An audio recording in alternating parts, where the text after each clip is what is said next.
साकेत, आपके पास क्या रिपोर्ट्स आ रही हैं?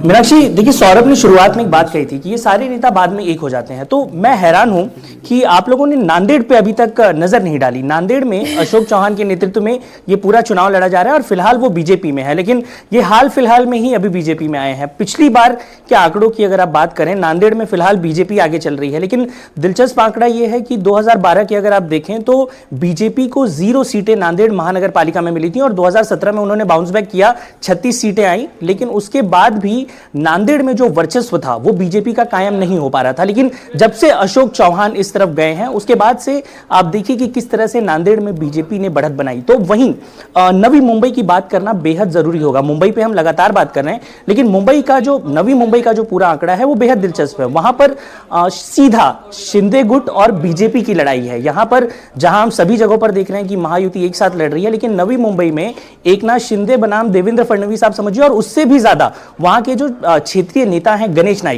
नाइक इसलिए नवी मुंबई महानगर पालिका में महत्वपूर्ण हो जाते हैं क्योंकि ये 2017 में जब चुनाव हुआ था तो उस दौरान राष्ट्रवादी कांग्रेस पार्टी में थे और 53 सीटें वो लेकर आए थे और उसके अलावा कांग्रेस के साथ मिलकर गठबंधन हुआ और 2017 में महानगर पालिका में राष्ट्रवादी कांग्रेस पार्टी और कांग्रेस एक साथ आए। लेकिन उसके बाद समय बदला और जैसे ही गणेश नाइक बीजेपी में जाते हैं, बीजेपी में जाते ही पूरा का पूरा चुनावी समीकरण नवी मुंबई में चेंज हो जाता है। और तुरंत अब गणेश नाइक क्यों इतनी महत्वपूर्ण भूमिका रखते हैं इसको समझना जरूरी है, क्योंकि नवी मुंबई का पूरा इतिहास इस नाइक परिवार से जुड़ा हुआ है। अब ऐसे में आप देखिए कि 2017 में जहां पर राष्ट्रवादी कांग्रेस पार्टी और कांग्रेस की सत्ता थी, तुरंत ये सत्ता बदल जाती है और 53 सीटों के साथ अब जो पूरा समीकरण है, और ठाकरे बंधु भी लगातार जो सभाएं कर रहे थे, सभाओं में आपने नोटिस किया होगा कि वो एकनाथ शिंदे को लगातार कहते हुए नजर आ रहे थे कि गणेश नाइक लगातार एक दूसरे पर प्रहार कर रहे हैं, गणेश नाइक उल्टी सीधी बातें कर रहे हैं एकनाथ शिंदे को लेकर, चूंकि ये